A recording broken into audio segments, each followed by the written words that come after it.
এই মুহূৰ্তত অসমৰ প্ৰত্যেকগৰাকী জনসাধাৰণলৈ দিবলৈ লৈছোঁ ডাঙৰ আপডেট। যিসকল মানুহে এতিয়ালৈকে চৰকাৰী ঘৰ পোৱা নাই সেই সকল মানুহে ভিডিঅ'টোত ক্লিক কৰিছে যদি অনুগ্ৰহ কৰি ভিডিঅ'টো স্কিপ নকৰি প্ৰথমৰ পৰা শেষলৈ চাই থাকিব, কিয়নো অসম চৰকাৰৰ কেবিনেট বৈঠকত এখন গুৰুত্বপূৰ্ণ সিদ্ধান্ত। অসমত যিসকল মানুহে এতিয়ালৈকে চৰকাৰী ঘৰ পোৱা নাই সেই সকল মানুহক অসম চৰকাৰে প্ৰদান কৰিব মুখ্যমন্ত্ৰী আৱাস যোজনাৰ ঘৰ।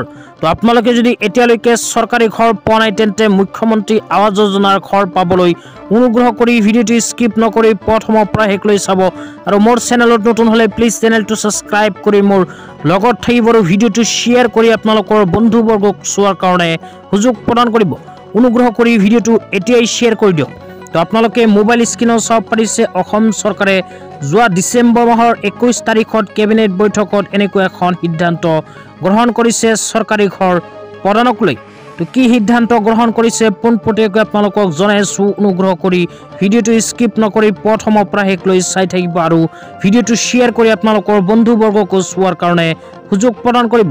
তাৰপিছত ইয়াতে লিখা আছে মুখ্যমন্ত্ৰী আৱাস যোজনা গ্ৰামীণ ৰূপায়ণৰ বাবে নিৰ্দেশনা।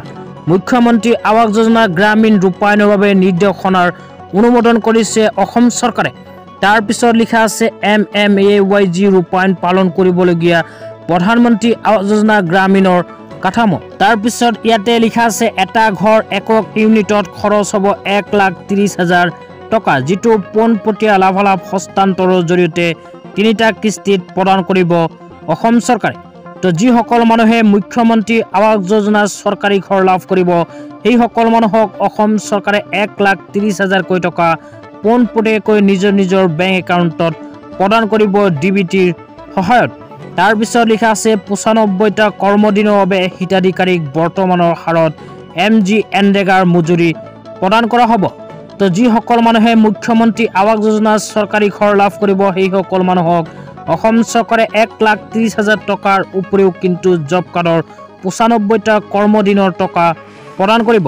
তাৰপিছত কোৱা হৈছে ঘৰটোৰ ন্যূনতম আকাৰ হ'ব 25 বৰ্গমিটাৰ। যিসকল মানুহে মুখ্যমন্ত্ৰী আৱাস যোজনাৰ ঘৰ পাব সেই সকল মানুহৰ ঘৰৰ আয়তন হ'ব 25 বৰ্গমিটাৰ। তাৰপিছত কোৱা হৈছে ব্যৱহাৰিক আৰু বিত্তীয় ৰূপায়ণৰ বাবে PMAYGৰ বাবে বিদ্যমান MIS আৱাসত ব্যৱহাৰ কৰা হ'ব। তাৰপিছত কোৱা হৈছে MMAYGৰ লক্ষ্য হৈছে 2023-24 চনত 1,30,000 যোগ্য হিতাধিকাৰীক ঘৰ প্ৰদান কৰা। লগতে PMAYGৰ হিচাপত একে পৰিমাণৰ সাহায্যৰে চাহ বাগিচা শ্ৰমিক লাইনতো 13,000 ঘৰ নিৰ্মাণ কৰা হ'ব। তো চাহ বাগিচা শ্ৰমিকসকলকো কিন্তু অসম চৰকাৰে মুখ্যমন্ত্ৰী আৱাস যোজনাৰ অধীনত প্ৰদান কৰিব চৰকাৰী ঘৰ, যিসকলে এতিয়ালৈকে চৰকাৰৰ পৰা চৰকাৰী ঘৰ লাভ কৰা নাই।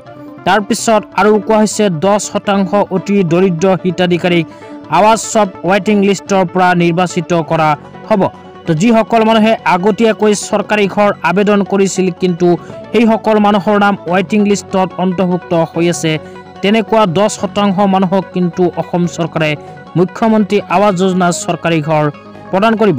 তো আপোনালোকে যদি চৰকাৰী ঘৰ লাভ কৰা নাই তেন্তে এইখন এখন সোণালী